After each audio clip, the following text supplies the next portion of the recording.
There.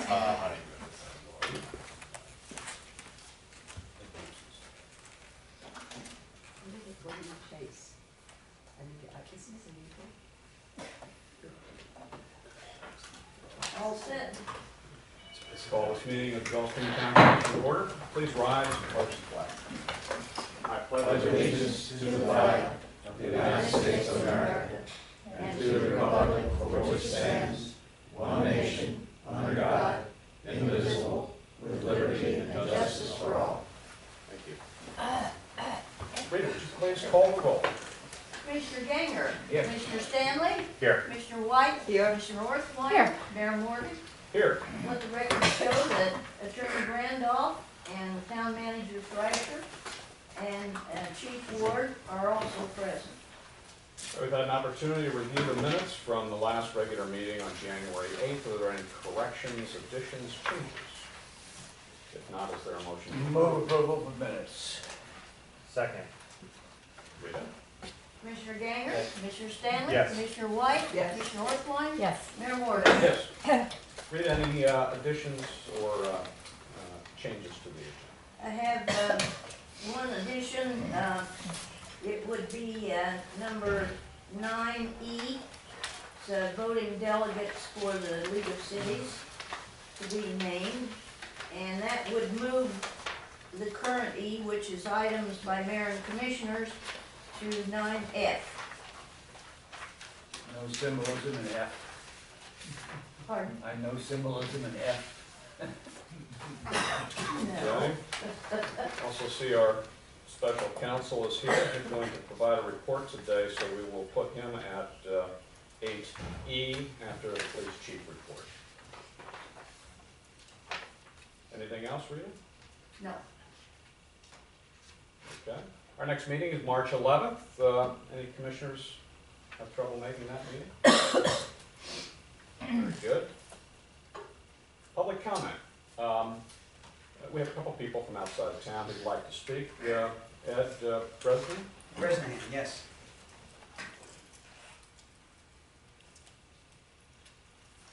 You know my name. I am president of the Ocean Ridge Yacht Club, and I wanted to share some comments with you on the proposed 10-story, 325 rental apartment building planned for the old Winn-Dixie site. It's going to wreck my sunsets, but that's not the reason I'm here. I'm here to make sure that you're aware of two much more important issues than sunsets. The first is traffic. The size of that complex, per the filing, the site plan filing, requires 800 and some odd parking spaces. If you looked at the parking spaces that are there now, and the empty lots that are there, there's a little over 300. To get a feel for 800, put a car in every one of those parking spaces, and then double it. The developer has submitted a traffic study, and I'm sure it was done rigorously, but it must have been done with a set of ground rules and exclusions that are quite far from reality.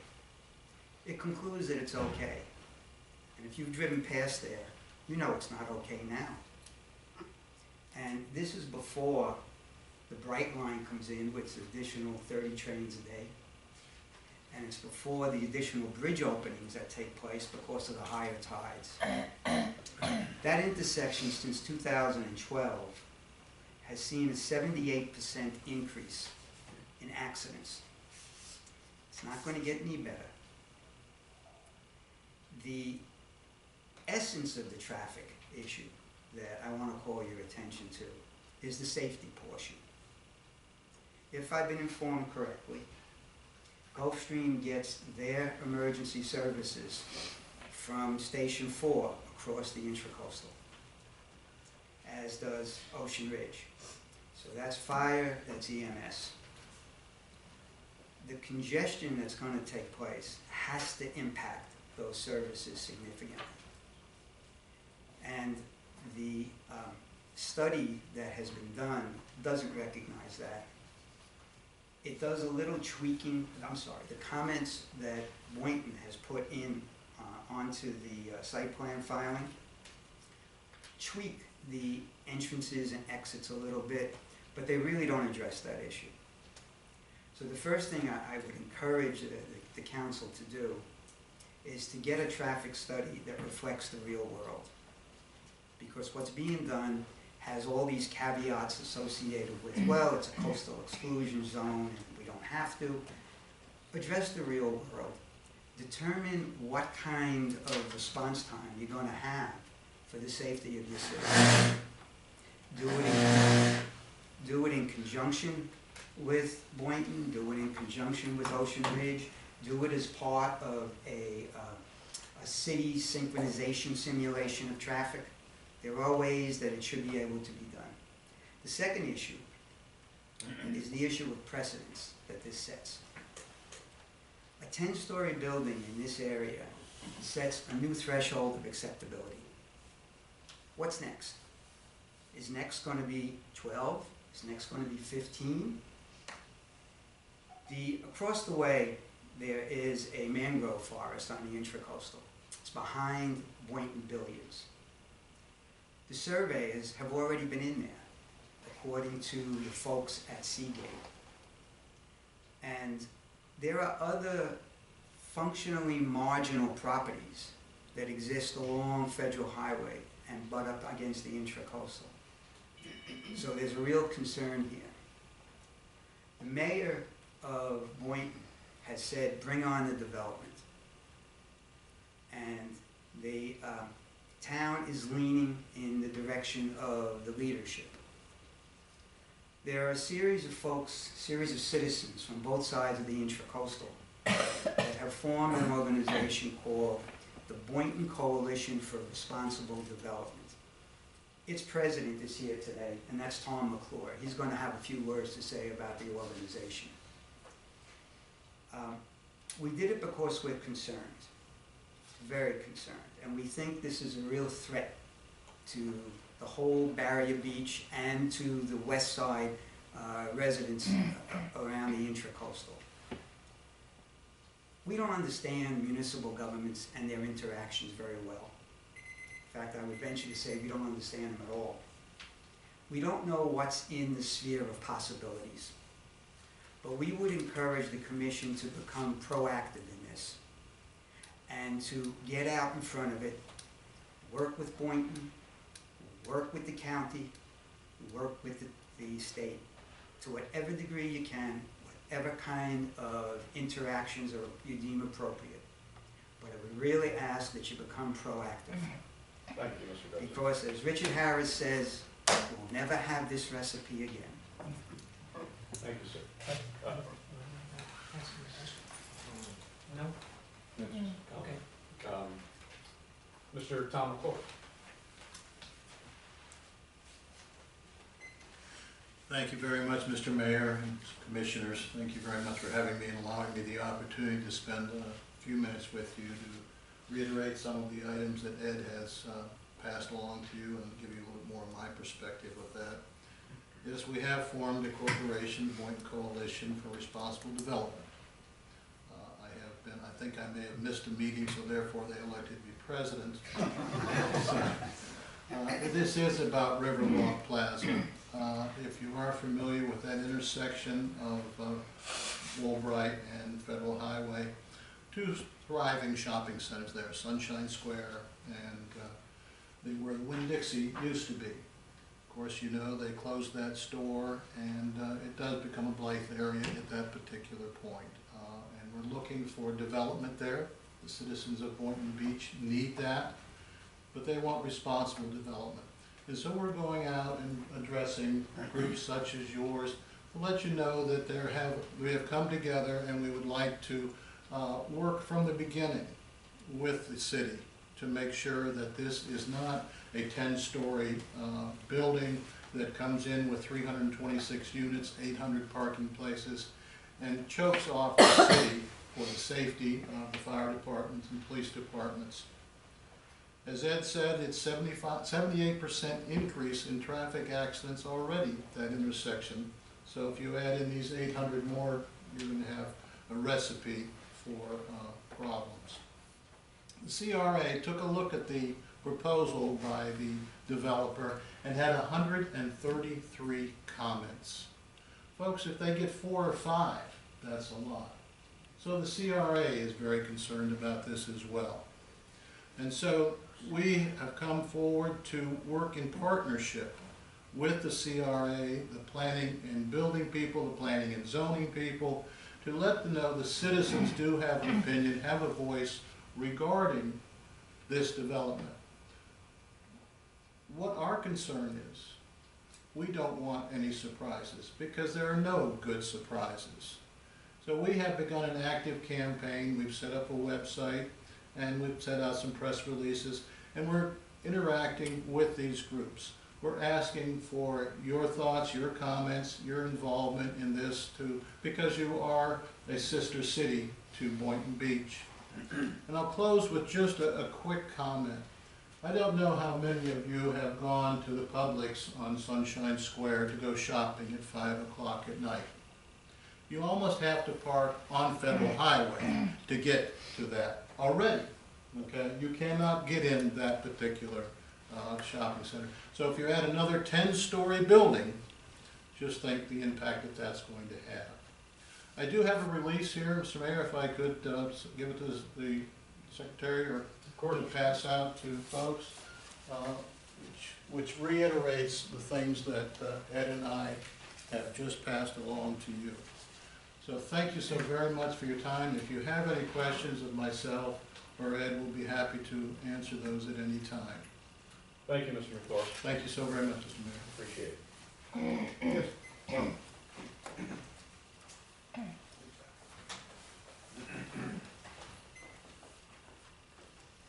Barbara Sloan, 3860 Bermuda Lane. I just wanted to add to your comment, not only 5 o'clock, but noon, parking in Publix. Anyone else want to speak public comment? If not, let's move on to reports. You may have noticed outside that our town hall garden and fountain is completed. Looks beautiful. And there is now some discussion about repairing the sidewalk area to the south of it. Mr. Thrasher, would you please discuss the report from Hansco and the front sidewalk? Thank you, Mayor. Included in your packet and online is a proposal from Hansco in the amount of $13,460. It's addressing the sidewalk area where the mailbox is presently located. And many have observed that that sidewalk is now being beveled up, pushed up by the roots of the tree that is alongside it.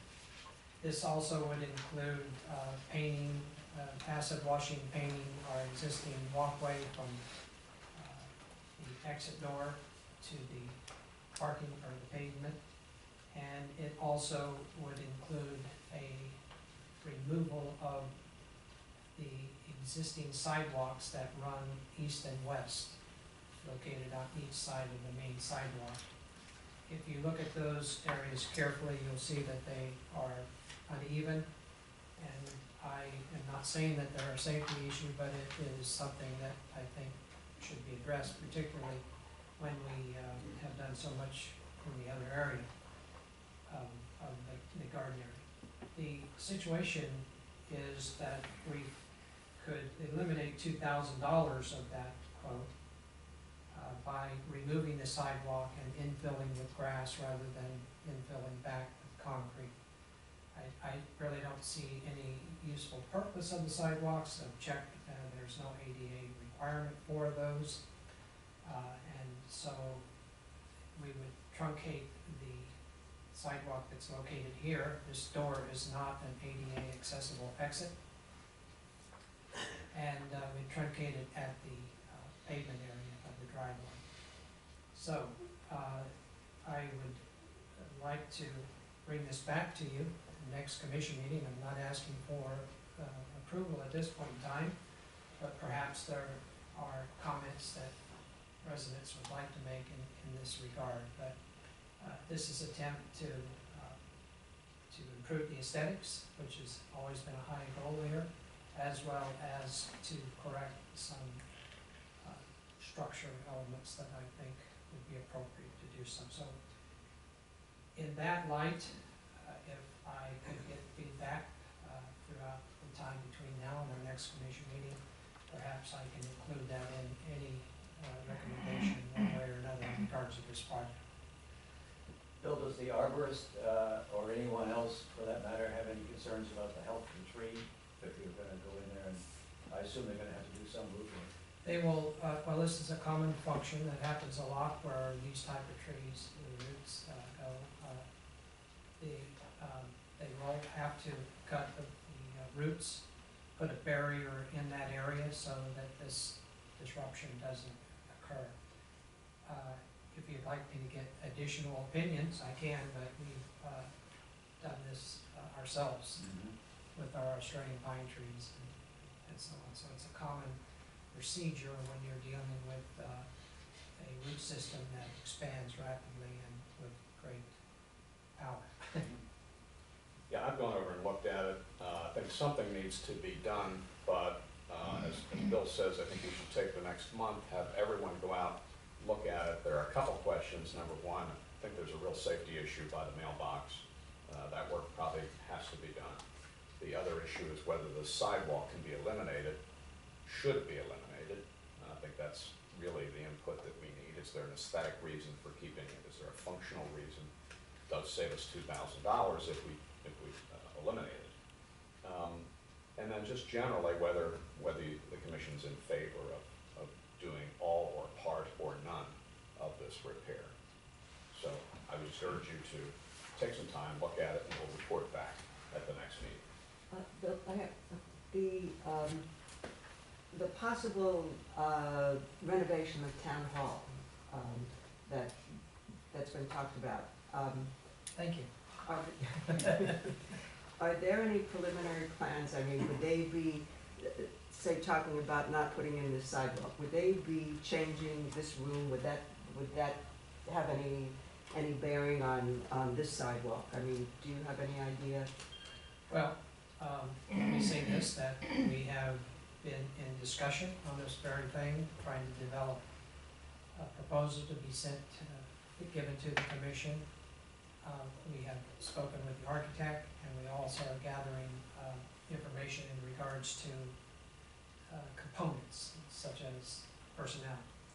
The situation is that everything that is east of the entrance door into the present offices is remains the same. So the answer to your question in a roundabout way is it should not change. The town's still looking into that, trying to collect more data so that we can get some budgetary numbers for the improvement to the building. The point is to consider expanding the town hall to not only provide more space for our ongoing operations, but also to develop a permit office to remove that from Delray Beach so that we do it here. And in that sense, if history is any guide, it would ultimately, those fees from permitting would ultimately pay for the expansion of the building, which I think would be very important. So Bill's looking into that, talking to the architect, getting some budgetary numbers, talking to League of Cities to get ideas on additional personnel, how much that would cost for permitting to present to us so that we can determine whether it's a wise move or not. Any other questions? Underground. Yes, Mayor. Thank you. I'm going to be reporting on behalf of Mr. Brandon. We had our pre-bid requirement meeting January 27th at 9 a.m. We had 3 potential bidders at that meeting. In order to, one of the requirements for being able to bid on the job is to attend the pre-bid meeting to iron out any questions people may have, and also communicate to them just how questions will be answered and distributed to all parties. The deadline for receipt of bids is February 8th at 5 p.m. And we intend to provide to you, I'm sorry, I misspoke. The deadline for bidder questions is scheduled for February 8th at 5 p.m., which means that if any of these three bidders have any additional questions, they have until that time, February 8th at 5 p.m. to submit questions to Mr. Brandon.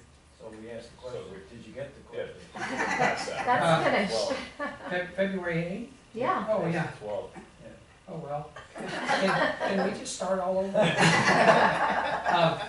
Apparently not. If he has, he's handled it, and the bids themselves are due to us February 19th by 2 p.m.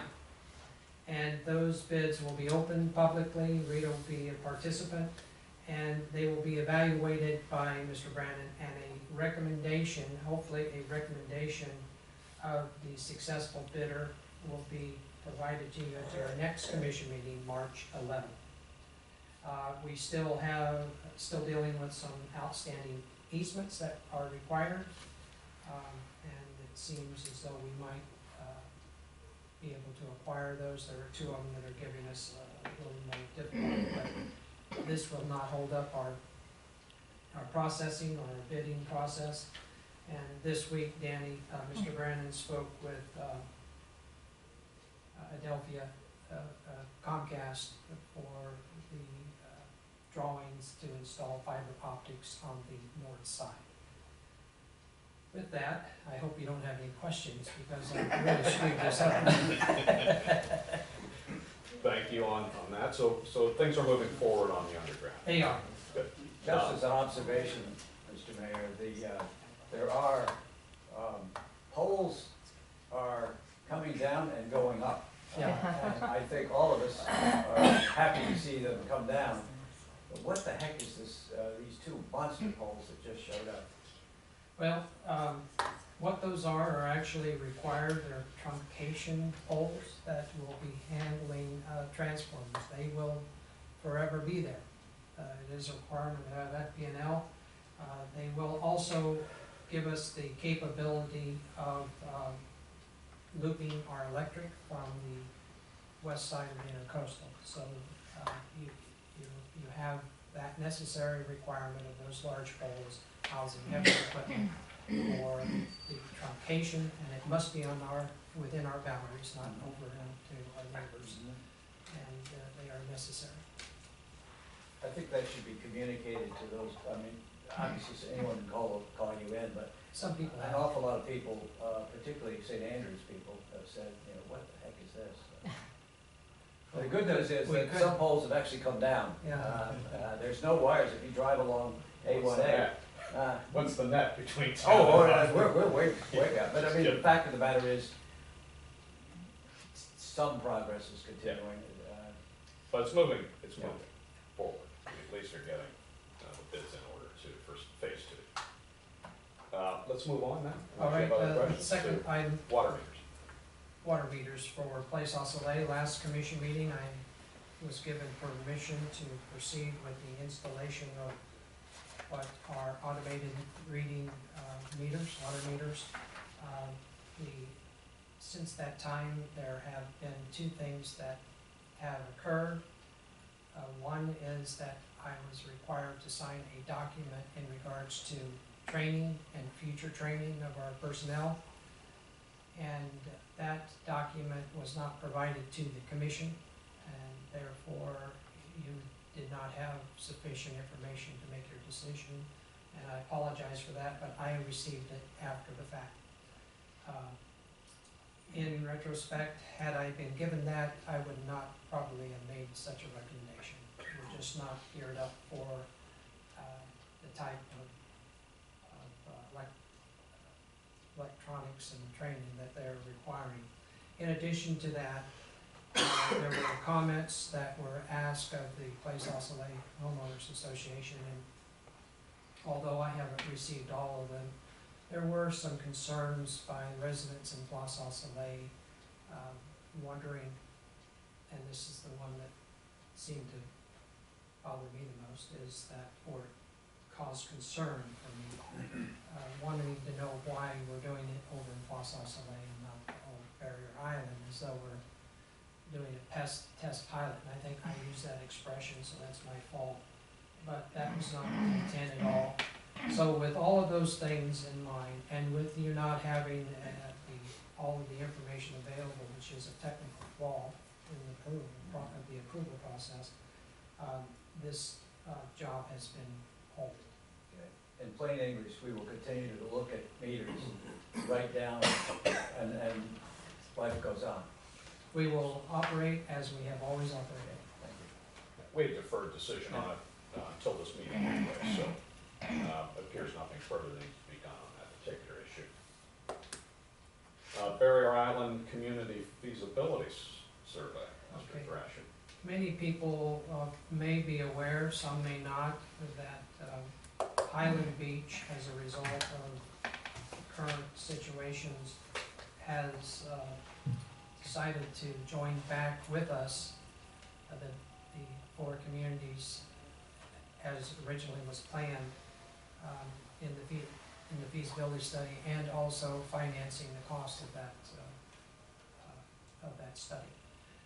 We met yesterday as a group, and we are trying to prepare ourselves, at least I am, mentally, as to how we present this, how we begin planning to present this feasibility product to each, or this town commission. The others are doing the same thing. The matrix is gathering data, continuing to gather data. They have been somewhat delayed by Palm Beach County. Palm Beach County has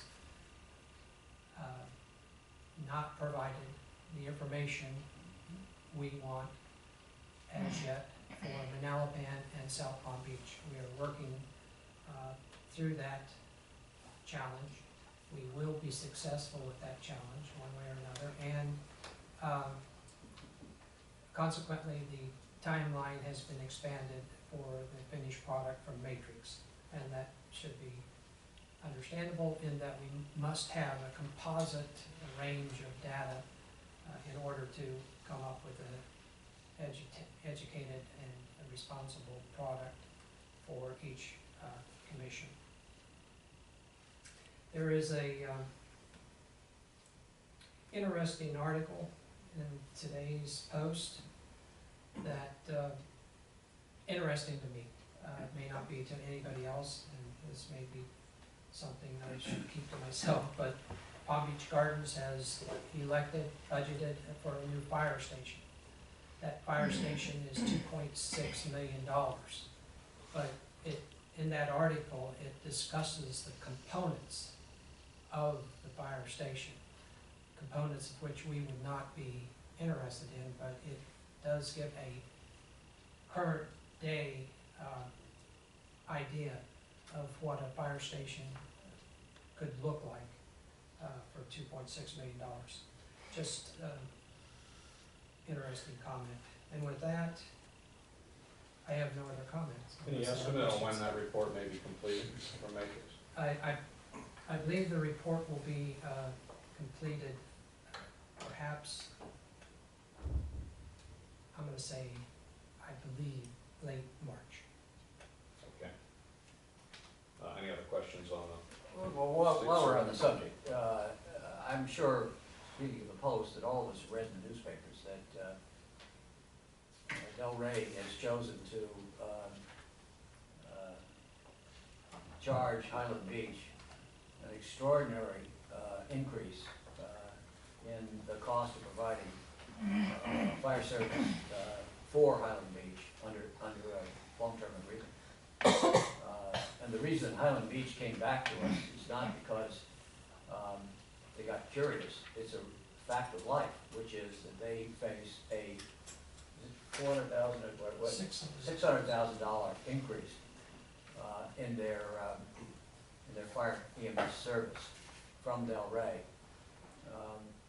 And let's face it, guys, we buy from Del Rey too. Pretty soon, they could do the same thing to us. Not $600,000, but a substantial amount. So the fact that we've been looking for some period of time at alternate scenarios, it's not a coincidence, it's a fact that we recognized several years ago that we better be prepared. So this study is very important. If you haven't received or filled out the questionnaire, which fundamentally is just to give us some sense of how people think about fire EMS service these days, I urge you to ask Bill how to get a copy of it, or ask anyone else, the coalition or anyone else, how can I participate in the survey? The more the merrier. I think our contract's up 2020. Yep. ARPB meeting is March 24th. No meeting this month for you? No, No applications? we had one, but they pulled it back. They're gonna resubmit at a later date. Okay.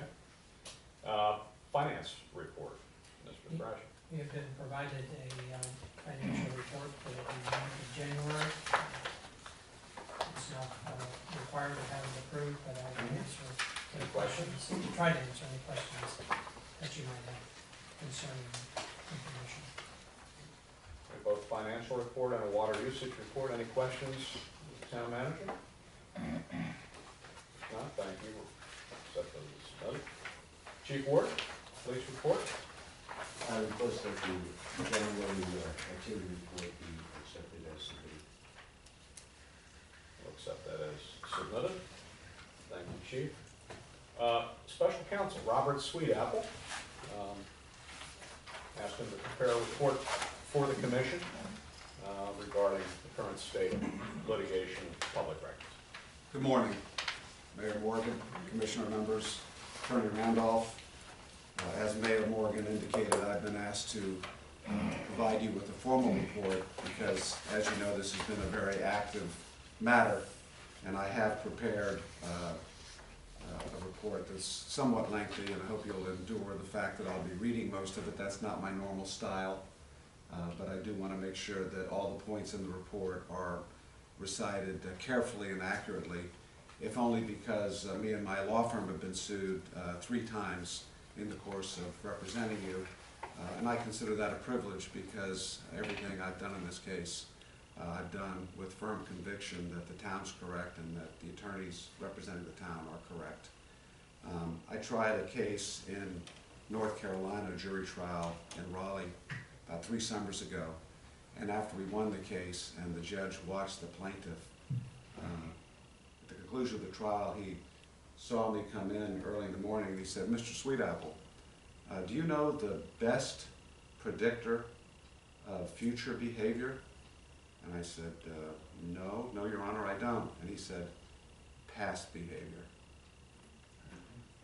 So this report deals with the activities of Martin O'Boyle, Jonathan O'Boyle, and Christopher O'Hare, who you are all too familiar with. I start with Longport, New Jersey. Then I have a small section on Tennessee, a section on the Palm Beach County State Attorney's Office, the early Gulfstream litigation, an entity by the name of CAFI, Citizens Awareness Foundation, Inc., and then a report on the pending litigation.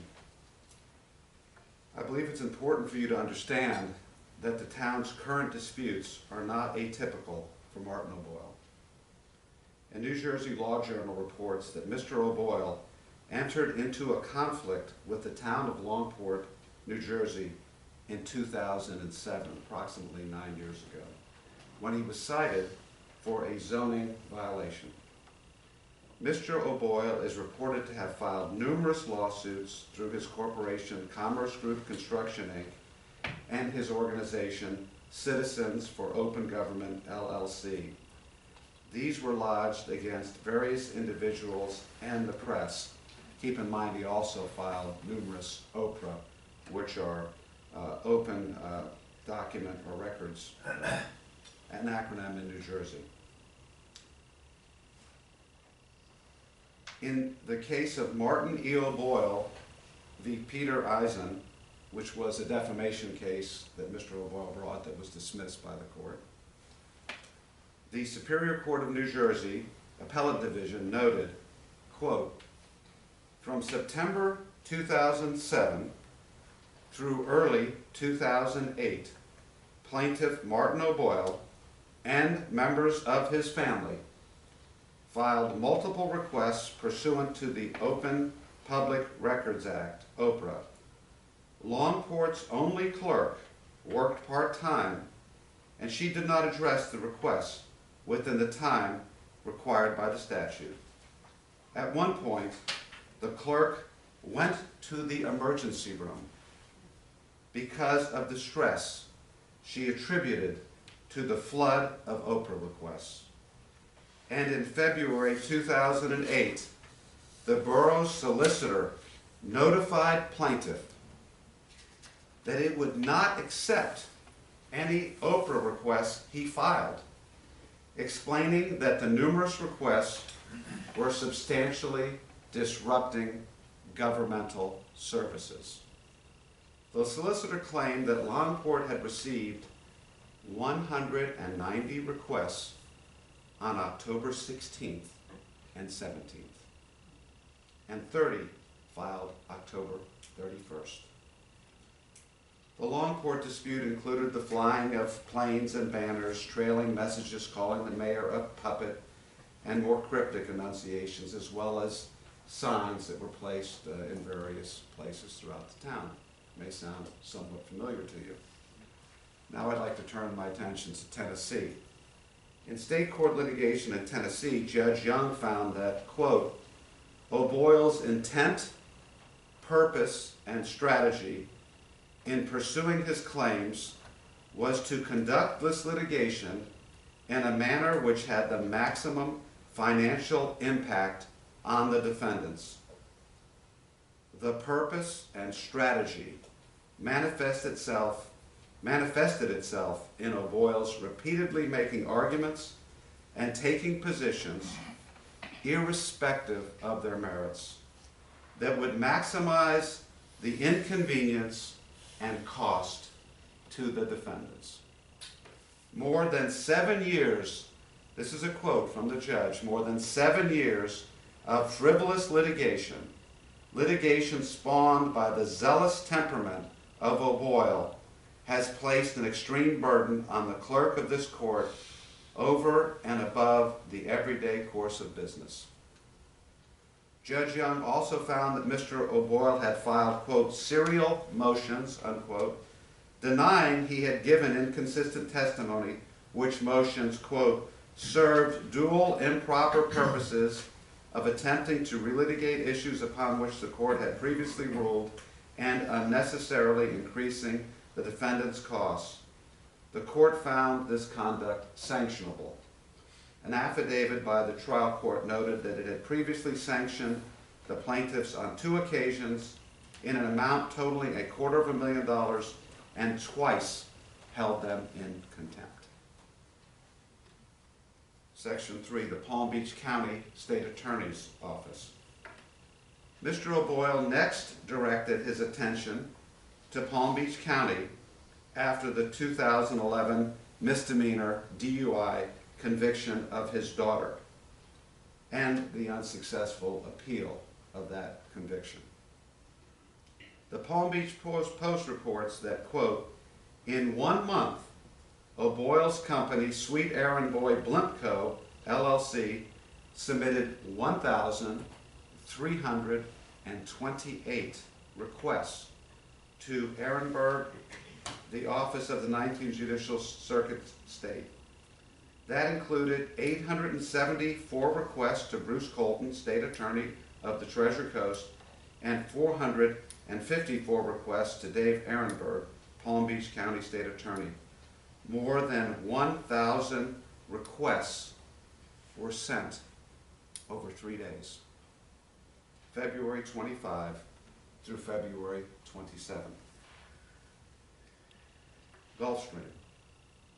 Mr. O'Boyle commenced his assault of public records requests on the town of Gulfstream in the spring of 2013, after he was denied certain variance requests for work on his home. Some 400 requests were followed by approximately 16 lawsuits. Ultimately, in an attempt to put an end to his conduct, the town settled with Mr. O'Boyle in July of 2013, permitting the improvements he sought and paying him $180,000. The current onslaught of public records requests and lawsuit began shortly after the town settled with Mr. O'Boyle in July of 2013. Specifically, just 1 month after that settlement, Mr. Christopher O'Hare began inundating the town with records requests.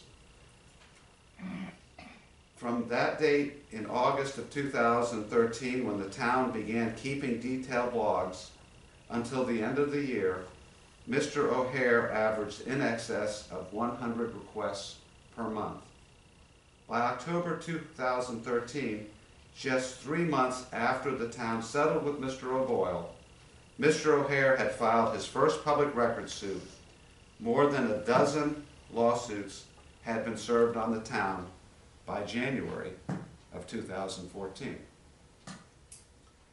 The O'Boyle Law Firm, which was formed by Jonathan O'Boyle in Pennsylvania in November of 2013, began operating in Florida in mid-January 2014 and immediately began filing public record suits against the town on behalf of both Mr. O'Hare and Mr. O'Boyle and Mr. O'Boyle's enterprises, as well as a new entity by the name of Citizens Awareness Foundation, Inc., known as CAFI, a purported not-for-profit corporation. With dozens of lawsuits pending, Mr. Martin O'Boyle and Mr. Christopher O'Hare and various individuals and entities affiliated with them continued to make hundreds of public records requests to the town over the past 2.5 years.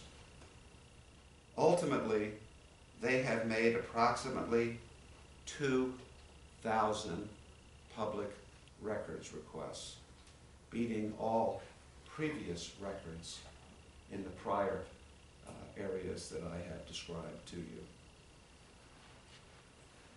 These have included numerous requests by Mr. O'Hare using pseudonyms mocking town officials such as Ghana White, Groan Orthwine, Billy Trasher, and Bobby Gangrene. Requests have also routinely been made by email in high volumes and outside of regular business hours, making it nearly impossible for the town staff to keep up. This includes 40 requests made in a 4-hour period on a Sunday. Several months averaging 100 requests per month. CAFI. During July of 2014, I received, after filing a motion directed to the O'Boyle Law Firm, I received an unsolicited email from Joel Chandler, a former director of Citizens Awareness Foundation, Inc. Mr. Chandler advised and swore out an affidavit for me that CAFI and the O'Boyle Law Firm had been established and funded by Martin O'Boyle. Both were located in the O'Boyle offices and run by O'Boyle, his employees, and designees. The ultimate goal of the enterprise was to file at least 100 public records lawsuits per month against public entities, state contractors, and state charities and not-for-profits throughout the state of Florida. All litigation would then be fed to the O'Boyle Law Firm. The law firm would then demand and collect more in fees that it expended in billable time and in what Mr. Chandler described as the windfall scheme, the defendants would find it less expensive to settle than engage counsel to litigate. As a result of these alleged activities, Mr. Chandler claimed that he quit his job with CAFI and stated that he was notifying victims of this conduct. He further indicated that Mr. O'Boyle had personally caused numerous public records requests, and over 100 that is, and 2 lawsuits to be filed against the town of Gulfstream on behalf of CAFI without Chandler's knowledge or approval. Public records reveal that on behalf of CAFI alone, as of 1 year ago, the O'Boyle law firm has filed more than 100 lawsuits throughout the state of Florida against various government entities, government contractors, and not-for-profit entities. These lawsuits were leveled at agencies including the Area Agency on Aging of Palm Beach Treasure Coast, the Homeless Coalition of Palm Beach County, and Hope Foundation for Autism.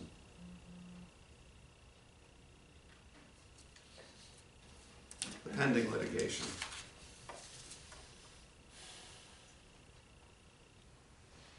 There are currently pending against the town nearly 40 public records cases, which have been filed by Mr. O'Hare, Mr. O'Boyle, or entities owned or controlled by them.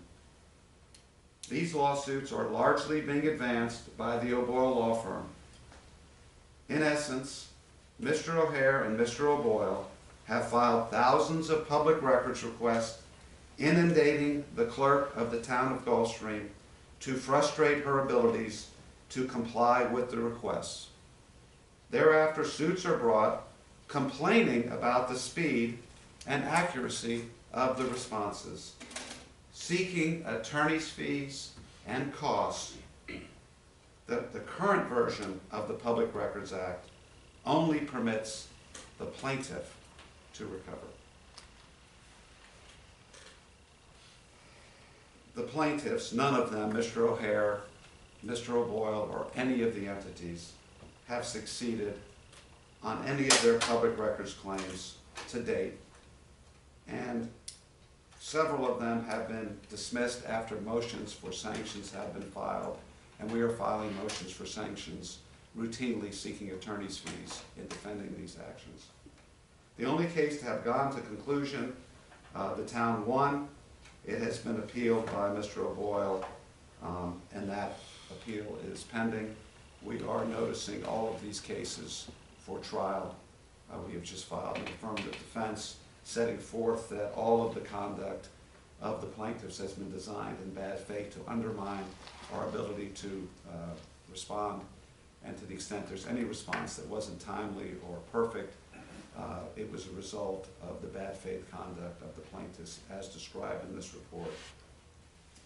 Various additional claims have been brought by Mr. O'Hare and Mr. O'Boyle against the town and its elected officials, employees, and contractors, including Mayor Morgan, Manager Thrasher, Special Magistrate Laura Donlin, Chief Ward, Marty Miner with Urban Design Kildare,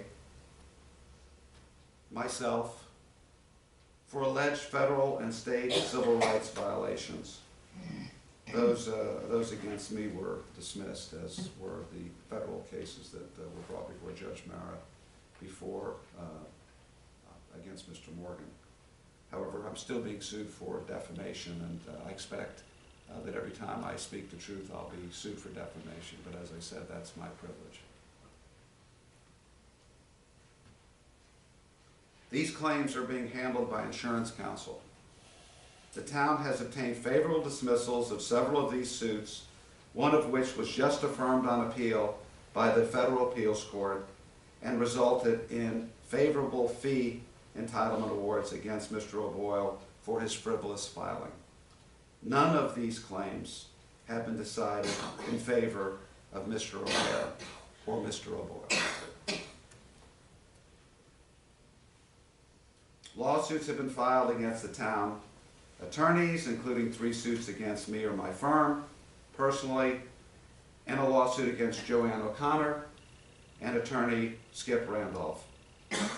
Particularly frustrating is the fact that one of these lawsuits, filed by Mr. O'Boyle and one of his companies, arose after Mayor Morgan, attorney O'Connor, and I met with Mr. O'Hare, his attorney Mr. Rader, and Mr. Hanna, his attorney, to discuss confidentially what it was they were trying to obtain and to see if there was any way we could get them to stop and settle this litigation. Shortly after that meeting with Mr. O'Hare, there were communications with the O'Boyle Law Firm, and a lawsuit was filed against Mr. Randolph, me, Mr. Morgan, and Ms. O'Connor for allegedly violating the Open Government Act. Can I just stop you there? Yeah. Mrs. Sweet? Yeah, Would you like to get a little water? Yeah. I have some here. Okay. Okay, You have water? I have water. okay. It's not drowning it. Do you have any bourbon? I won't even comment about that. I'm sorry. No, I'm sorry, I just realize she was in distress. I'm sorry. No problem. I'm amazed that you've withstood what you've withstood to date, frankly. And if all you've done is coughed, you're my hero. I agree. I'm all right. You're good? Okay. So after we met and signed an agreement that it would be confidential, and the only government official that was present was Mayor Morgan, and Mr. O'Hare was there and 4 attorneys. Shortly thereafter, Mr. Randolph, Ms. O'Connor, me, and Mayor Morgan were sued, and one of the counts was an allegation that Mayor Morgan, by appearing with Mr. O'Hare and 2 attorneys, had violated the Open Government and the Sunshine Act, despite the fact that there was no other government official there. So we're obviously defending that as well, but it's a little difficult to take serious any statements that these individuals want to talk and attempt to settle in light of their past conduct, and in light of the fact that when we attempted to do that, we were immediately sued.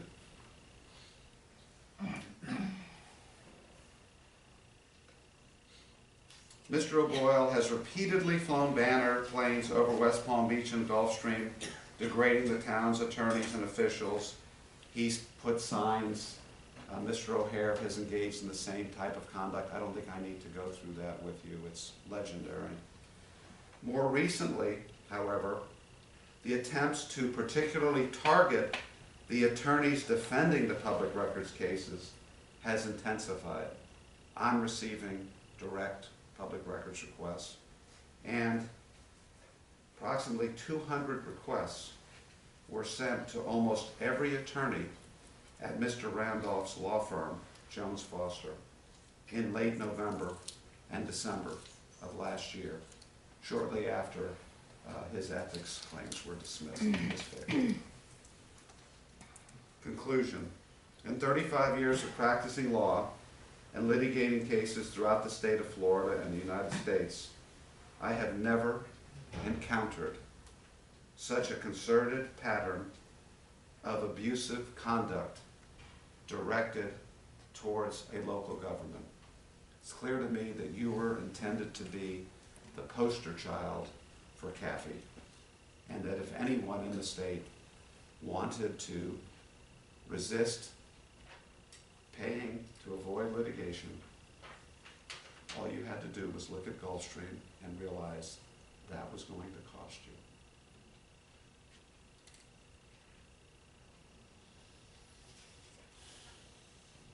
you. It is clear to me that the O'Boyles and Mr. O'Hare engaged in this abusive conduct to cause the town to accede to their demands. One good thing has occurred, and sometimes the way things occur are ironic.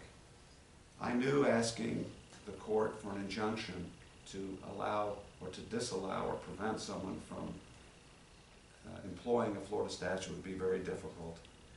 In the alternative, I asked the court to just place some time limits on our ability to respond. And Judge Oftedal actually did us a favor. He said, I can't do that.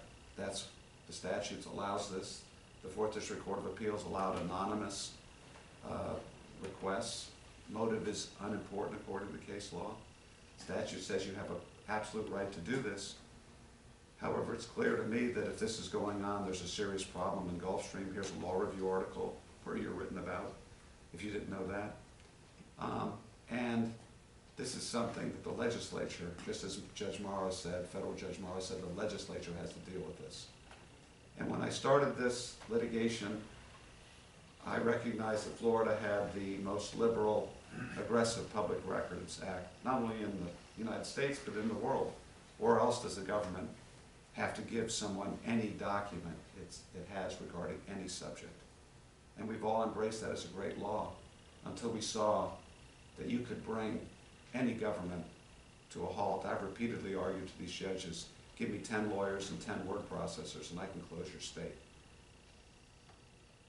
Like this robo email, and now there's a recent decision where the courts are recognizing that. And there's going to be, I think, change in the law, and you may be involved in it, frankly, because these assaults on Jones Foster are anonymous robo-type emails. But the legislature, thanks to Mr. Ganger's hard work and all of your commitment, is starting to realize that even the most liberal, well-intended laws can be abused by those who have antisocial tendencies and ulterior purposes.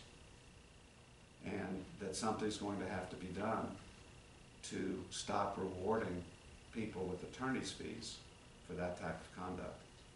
And I wouldn't be surprised, as a result of your strength and your commitment, that this town is going to be responsible largely for changing the law in this state and ultimately putting an end to this outrageous conduct. Thank you.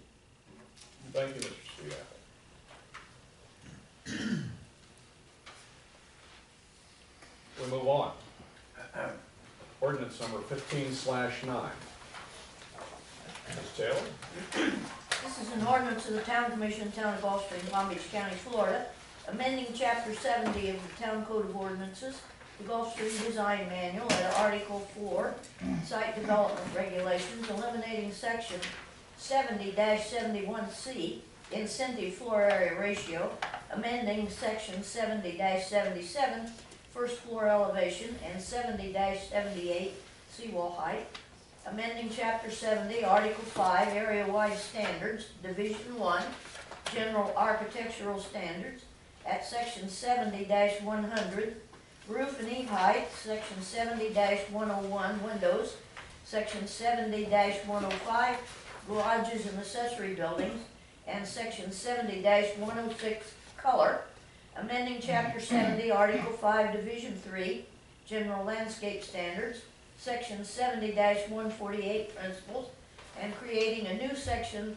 70-151, Applicability and Permitting, amending Chapter 70, Article 5, Division 4, General Outdoor Lighting Standards, Section 70-166, Purpose, Categories, amending Chapter 70, Article 6, District Standards, Section 70-187, Table of District Standards, amending Chapter 70, Article 7, Predominant Architectural Styles, Division 2, Spanish Mediterranean Revival Style, Section 70-218, Roofs, and Article 7, Division 3, Gulfstream Bermuda Style, Section 70-238, Roofs, providing for severability, providing for repeal of ordinances in conflict, providing for codification, providing an effective date. It was passed on first reading the 8th of January 2016. Is presented now on second reading for adoption on this 12th day of February 2016. Commission comments? If not, ordinance number 15/9 is presented on second reading for approval. Is there a motion? Motion to approve, on second reading ordinance 15-9. Second. Ms. Taylor? Commissioner Ganger? Yes. Commissioner Stanley? Yes. Commissioner White? Yes. Commissioner Orthwein? Yes. Mayor Morgan? Yes. Ordinance number 16/1. Ms. Tipp? Rita, would it help if I read that? Certainly. Thank you, Skip. Ordinance number 16/1, an ordinance of the Town Commission of the Town of Gulfstream, Palm Beach County, Florida, amending the Chapter 70 of the Town Code of Ordinances, the Gulfstream Design Manual, at Article 4, Site Development Regulations, eliminating Section 70-71C, incentive floor area ratio, amending Section 70-77, first floor elevation, and 70-78, seawall height, amending Chapter 70, Article 5, area-wise standards, Division 1, general architectural standards at Section 70-100, roof and eave heights, Section 70-101, windows, Section 70-105, garages and accessory buildings, and Section 70-106, color, amending Section 70, Article 5, Division 3, general landscape standards, Section 70-148, principles, and creating a new Section 70-151, applicability and permitting, amending Chapter 70, Article 5, Division 4, general outdoor lighting standards, Section 70-166, purpose, categories, amending Chapter 70, Article 6, district standards, Section 70-187, table of district standards, amending Chapter 70, Article 7, predominant architectural styles, Division 2, Spanish Mediterranean revival style, Section 70-218, roofs, and Article 7, Division 3, Gulfstream Bermuda style, Section 70-238, roofs, providing for severability, providing for repeal of ordinances in conflict, providing for codification, providing an effective date. Commission comments? This is second reading. I believe that's a repeat on the agenda. We are now reviewing ordinance 16-01. I'll Is that read not this. correct? Yeah, that's Let right. me read it. What are you talking about? Did I just read, are we gonna take action on? We Yeah, just, you read the entire ordinance on second reading. yeah. I'd like to read this one. An ordinance of Town Commission, Town of Gulfstream, Palm Beach County, Florida, amending the town's code of ordinances to amend Section 66-397, open land uses, to add additional landscaping buffer requirements for two-story homes within certain zoning districts, to amend Section 70-73, two-story structures, to provide additional second-story setbacks in certain zoning districts, to amend Section 70-74 setbacks, to reference second-story setback changes, providing for severability, providing for repeal of ordinances in conflict, providing for codification, and providing an effective date. It was passed on first reading the 8th day of January 2016 and is presented for second reading and adoption on this 12th day of February 2016. Just so we're clear, there was a reading of 16/1 and you just read 16/01. Is there a distinction? I was reading from item B of our agenda. Correct. And that's what I was saying. The agenda had repeated, on the agenda, the first ordinance was repeated. Right. So this one that I just read was not on the agenda. Exactly. It should have been on there in place of the Clerical error. 16/1, definitely. But Ms. Taylor has read on second reading ordinance number 16/01. Is there commission comment? That's the one with the second story. Correct. If not, is there a motion to approve ordinance number 16/01? Recommend approval of ordinance number 16/01. I second it. Ms. Taylor? Commissioner Ganger? Yes. Commissioner Stanley? Yes. Commissioner White? Yes. Commissioner Orthwein? Yeah. Mayor Morgan? Yes. A point of clarification, this 16-/01 had been posted to our website and distributed to our commissioners. Is Yes. that correct? Yes. Mm-hmm. And that was second reading, it was read previously at the last Yes. commission meeting. It was just a typo, clerical error definitely placing on the language from the agenda first only. ordinance already approved in the agenda of the second ordinance. Ms. Taylor clarified that. Commission had no comment and voted to approve. Understood. We move now to resolution number 16-1. Ms. Taylor. This is a resolution of the Town Commission of the Town of Gulfstream, Palm Beach County, Florida, opposing House Bill 461 and Senate Bill 416 that seek to force local governments and their taxpayers to pay for the cost of relocating utility equipment along public rights-of-way and within public utility easements when such equipment unreasonably interferes with a public roadway maintenance improvement, extension or expansion project, further urging the Florida governor and Florida state legislature to uphold common law and the current Florida statute requiring utility providers to pay for relocation of their equipment under such circumstances, providing for an effective date and for other purposes, and it's being presented for your action this 12th day of February 2016. This is a particularly outrageous House bill and Senate bill. Any comments? Yes, from- I do have a comment.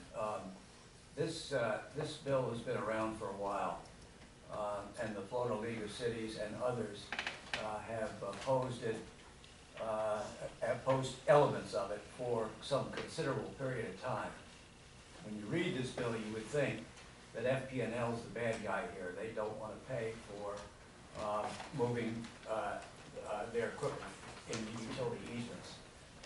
Fact of the matter is, it's AT&T who has been pushing this bill for a considerable period of time. The league has winnowed away at this thing to the point where the bill will be passed, but it is literally, they say 90%, I'll say 60% of how bad it could have been.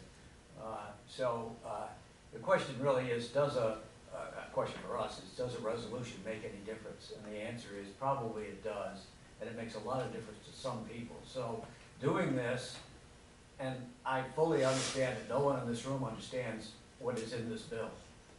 And therefore you could argue this is symbolic. But the fact of the matter is, people have been working very hard for a very long period of time, lobbying against a very powerful, originally consortium of companies, and now it's essentially down to AT&T. And I urge that we do accept the resolution, but it's kind of after the fact. I don't know where it is in process now, but I would say this bill is probably going to be passed in its current form, which is a lot better than it would have been if people hadn't worked very hard to shape it out. Any other comments on resolution 16-1? Is there a motion to approve? Motion to approve 16 dash, or whatever, 16 dash, what is it? 16-1. I second it. Ms. Taylor? Commissioner Gainer. Yes. Commissioner Stanley. Yes. Commissioner White. Yes. Commissioner Orthwein. Yes. Mayor Morgan. Yes. We move to resolution number 16-2. Ms. Taylor?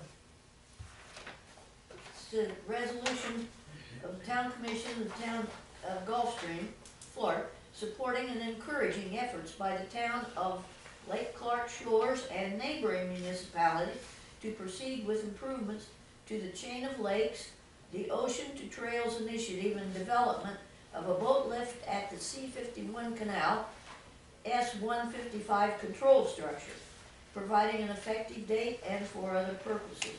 And it's being presented this 12th day of February 2016. Commission comments? Once again, you could say, well, what does this have to do with us? The fact of the matter is that a group of people in Lake Clark Shores have worked very, very hard to get an appropriation. That's all they're asking for here, is an appropriation to be able to actually study and eventually execute a lift so that you can go from the intercoastal up and your boat is lifted and then back down so that you can then cruise the lakes that even include Lake Ida, believe it or not, and that are interconnected west of I-95. And this is a classic example of citizens and taxpayers seeing an opportunity to improve the economic conditions of their community, and doing something about it. And it has been an incredibly difficult task, and I think they're making progress. Whether or not they get an appropriation this year, given the fact that the governor wants to cut the minor $78 billion budget we down to $77 billion or whatever it is. The fact of the matter is, this is a classic example of democracy in action. These people care, they're trying to do something about it, and guess what, folks, we're gonna have to follow this. If it turns out that there is another fire station someplace, we're gonna have to go through the same process to get an appropriation to help us pay for it. Correct. So I'm strongly urging that we approve this resolution. Any other comments? If not, is there a motion to approve resolution number 16-2? Motion to approve resolution 16-2. I'll second it. Ms. Taylor? Commissioner Ganger? Commissioner Stanley? Yes. Commissioner White? Yes. Commissioner Orthwein? Yes. Mayor Morgan? Yes. Next item is the Palm Beach County League of Cities designation of voting delegates and alternates to the League of Cities. Mr. Thrasher? This was an item added on to our agenda and as a memo attached to it from our town clerk. And this is a situation where the mayor is the voting delegate and the other commissioners are alternates as well as myself. We have initiated this action or this approval exactly as it exactly in that manner in previous years. So that we're assured of a voting delegate That's correct. to the Palm Beach County League of Cities. Any comment? Just a brief comment. We get, what, one vote, and the big cities get, how many? Barry said can go up to for 7 and maybe more, I don't know. Yeah. But Well, one vote Yeah, is a vote. it's a vote, and we're the mouse that roared, and I would urge that we just keep it the way it is. I mean, Bill is the only person I suspect that has ever voted on any of these things.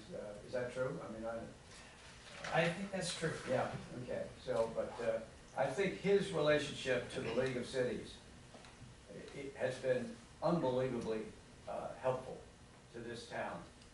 And we are the mouse, and if we don't start the process of letting people know things that we think are important, and voting on them, and even though our one vote is one of a zillion, they listen, and I think, you know, he is to be commended for the years of service to the League of Cities, and it's a lot of work. This is not just, you know, just go to a meeting and have a hot dog, it's a lot of work. That's true. I just leave it the way it is. Thank you. I agree.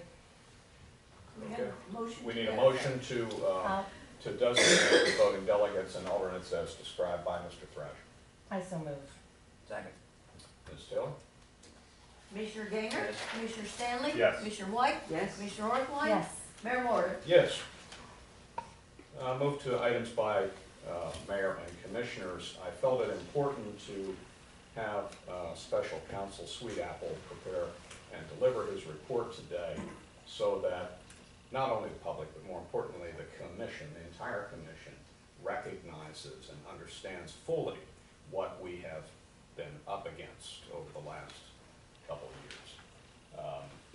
It was lengthy, but thorough, and I think very meaningful and important for us as a commission to understand why we have been defending so aggressively and vigorously these cases. We have done more than that, however.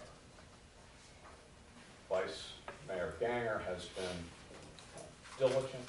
He's spent considerable amounts of time and effort in Tallahassee, working with legislators, working with anyone who could possibly be involved in trying to change the public records law to make it more equitable for municipalities like us. And so while we vigorously defend the cases that have been brought against us, and we'll do everything possible to put an end to that abuse, Mr. Ganger's efforts with respect to the legislature are beginning to bear fruit, and that is the ultimate end game. So, Mr. Ganger, would you please just update us on the status of the legislature?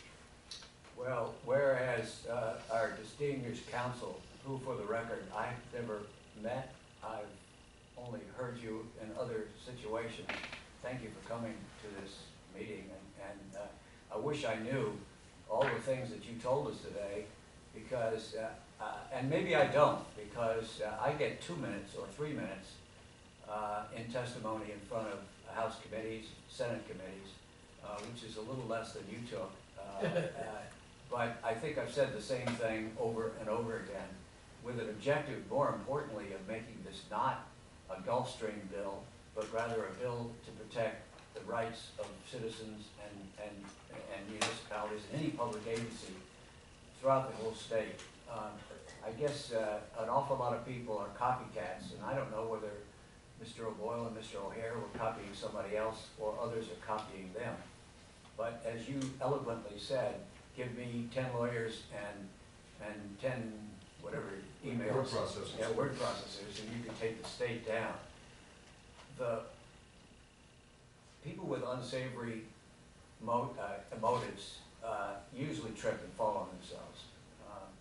The beauty of our system is that when they are exposed, somebody does something about it. And I think it's most important for people in this room to understand that the state recognizes this is a state issue. We're just a poster child, but we are introduced as the poster child because our story is so easy to tell. There are thousands of public agents, that is, people who work in public agencies, who have been hit by this same racket.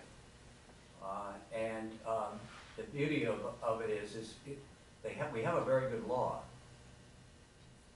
and the people that protect that law now recognize that it has a flaw. And the people who are most adamant in seeing this bill pass, I hope, are the very people for whom this law is really important. They are the press, they're the First Amendment Foundation, and interestingly enough, they're the lawyers. We have 100,000 lawyers in this state. It doesn't take too many, you want 10 of them. It just shows you how a few bad apples can disrupt an otherwise good system. And I will not predict whether or not this bill gets passed, and I will not predict whether the language of the bill will be entirely satisfactory to all concerned. But I will predict that, I will say unequivocally, that the awareness of what's going on is almost universal. And we've had, I have to do this in my head, I think we've had 4 meetings, 4 hearings with 4 different Senate and House committees. And our vote thus far is 33-3 in favor of a bill as it goes through the process. That's pretty good odds, and the 3 that are against us have reasons why they have to be against us, but they will vote for the bill on the floor. That's no guarantee, but that does say that people like you and others have really done a hell of a job exposing these characters. And I really got the greatest satisfaction when, at one meeting, one of the opponents of the bill, at this point in time, called these folks cockroaches, and the other called them rats. And if that doesn't tell you a story, they have to be stopped. And we'll stop sooner or later, but it's been a long trail, and it's not over. But they have to be stopped because they're bad people. Thank you. Barbara? Just one quick question. Mr. Sweetapple's report, is that something that can be made available to the residents? It's a report that could be put into writing. I could do that. Yes. Sorry, Thank you. can't see. Yes. Could we please put it on the town website? There are a lot of people who would like to understand this better. I think that would crystallize it for them. It'll be on there before the day is out. We put it all on there. All our public Thank records you. go on the website. And then could we share it with the Tallahassee? You were saying that it would have been very beneficial. I think we're almost in an overkill position now. I What's an learned overkill? in the business world is when you made the sale, stop selling. And have we, as we, the commission, done a resolution in support of the legislation? Or not legislation, but Well, the. it's not really legislation. The effort. Just to understand the process, and I don't mean to bore you with this, but, you know, there's several thousand bills at any one point in time. The language of these bills changes as it goes through the process. So if we had a resolution, it would be a generic resolution, and I'm not sure it would make any difference whatsoever. I honestly believe we could not create much more awareness than we've already created. And there are an awful lot of people trying to figure out how to do it right. And the real issue gets down to language of what is acceptable to all sides. The press, as you've read, even in our own local press, feels that there is a risk that this thing could really denude the bill. And so they're just trying to make sure that you separate out bad guys from average guys. And this is a privilege. It's a right that citizens of the state have to petition their government for information. And as you all know, I use this thing myself quite frequently in what I do. And so, I mean, I'm a strong supporter of freedom of information. Just it can be abused. And the word that council used, it's abuse of the act that we're against. We're not against the act at all. We want to strengthen the act by taking out the incentive of people to abuse it. Commissioner Ganger, any idea how long this process will take before there's some resolution from the state? Yeah, about 19 more days. Right. I mean, this is a full-time job. Remember, they only meet for 2 months. And they have to have finished all the committee meetings by, I think, the end of this month, into February. And then they have till March 11th, at which time they'll go home. So obviously, our objective is to, when I say our, the objective of the League of Cities, who's the proponent of the bill, is to move it through, not too fast to make a mistake, but at a pace that would allow it to be on the floor in early March.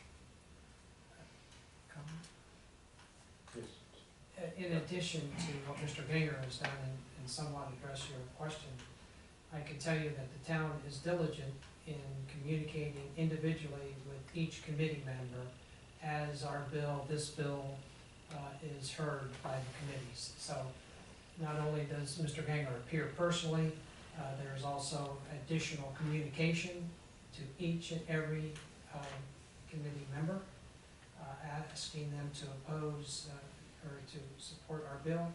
And then following up with that in a successful vote, the town sends a thank you to that committee member for their support.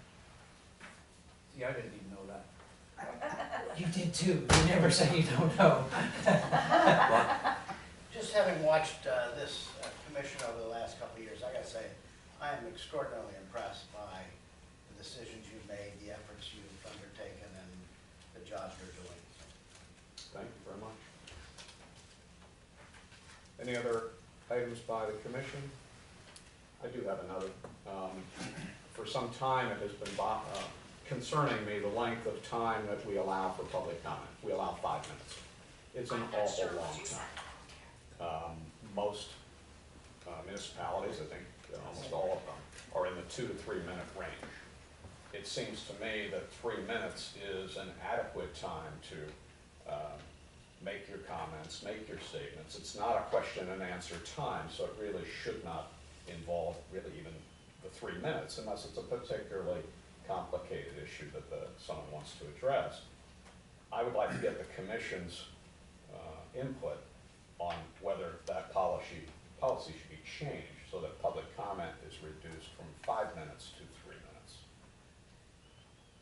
I think I can comment on this.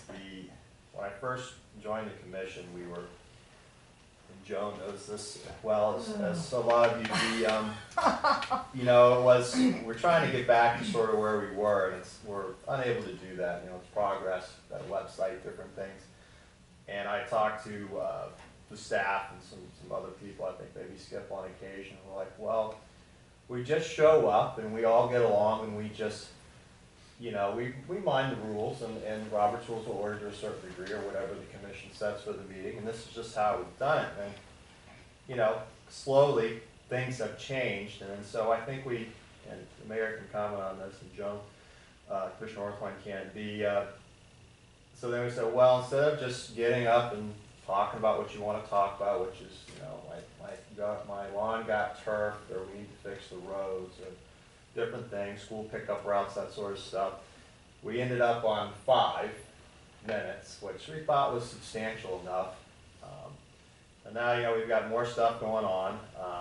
You know, again, there was some pushback even to, you know, adhering to time limits with quasi-judicial rules, which most of the larger towns do, and then the 5 minutes. So at this point, and we want everybody's comments to get out. We've got more participation because of all that's gone on the last 4 or 5 years. The idea is you want to have as many people speak that want to convey their thoughts at public comment, whether it's at the beginning of the meeting or the end of the meeting. You can keep things moving. Get as many people up, citizens, whoever, third parties like we had today. Get your issue out so we're exposed to it, and keep moving, and then get into the agenda. And we've got to be more efficient. We didn't always have to do that long before my time, but you know, 20 years ago, and so on and so forth. So I support reducing it to you know, 3 minutes. Some municipalities do too. Skip can comment on this as well, but you know, that would keep things moving. And you know, we encourage as many people to get up and say what's on your mind. You know, at each meeting. And if that's 10 people one meeting and 2 the next, you know, that's the way it is, and we encourage that. So it's my comment. And I think what's important is public comment is just, as Tom mentioned, where people stand up and they comment on the yard and the roads and whatever topic they want to talk about. We don't limit, except when it becomes abused or redundant, comment on agenda items. We can, but we have not set time limits on that. The chair makes a decision when someone should have finished speaking, and usually I don't have to do that. The person making the comment makes it and sits down. I don't know that we've ever had to suspend that sort of comment. So we're not limiting that at all. It's just the public comment period. Joan, perhaps you could. Oh, I support you. We did the 5 minute because we were under a lot of pressure then. That was something we'd never experienced before. So we set 5 minutes just to try to, people weren't used to a time limit. So it was 5 minutes seemed like a reasonable, a little bit longer than 3 or 2 minutes, but I support 3 minutes now. I don't feel anyone can't get their comments out in 3 minutes, what they're trying to express. That's my opinion. I mean, so I think 3 minutes is fair. I think people are more used to the agenda the way it's working now than back in the days when we'd show up and we were the only people here. Donna, any comments? You know, originally I would say to keep it. I think it's a function of how many people participate and to keep the meeting moving. With a lot of participation, to cut it down, I think makes sense. But with what you're saying, that it's their comments aren't limited during other parts of the meeting, then I agree that 3 minutes should, because you do get a lot of repetition, or from what we've seen, when it does remain at 5 at that part of the meeting. So I would agree. Bob? Yeah, I'm a proponent. If you can't say it in 3 minutes, you probably can't say it. I think that Tom hit the nail on the head, which is, what can we do to get more people to come to these meetings and make more public comment? It can be pretty lonely sitting up here, if there's no one there, but beyond that, if you don't know what's on people's minds. And I think that we had a devil of a time trying to get people to come to a workshop, which doesn't necessarily limit how much you want to talk. We want people to, we want to know what's on your mind. What can we do better? Raise the question, and we can always say we'll respond at the next meeting, because this is not a Q&A, and neither is it we're not prepared to answer questions that we don't know enough about. to be able to answer them, ask us questions and let us find out what the answer is, and report back. Because there's no such thing as a bad idea. It's just a question of whether or not it's something we can actually do something about. Well, it looks like there's a consensus on 3 minutes. Mr. Randolph, is there required that a motion be made to change the policy? Or is If it we make consensus? a motion on the original policy, Yes. then I would recommend you have a motion to amend that policy from 5 to 3. All right, there's been a discussion to amend the policy to change the public comment period from 5 minutes to 3 minutes. Is there a motion to approve? Motion approved. Yeah, I'll second it. Ms. Taylor? Commissioner Gainer? Yes. Commissioner Stanley? Yes. Commissioner White? Yes. Commissioner Orthley? Yes. Mayor Morgan? Yes. Any other comments from the commission? No, I like the report. If not, this meeting is adjourned. I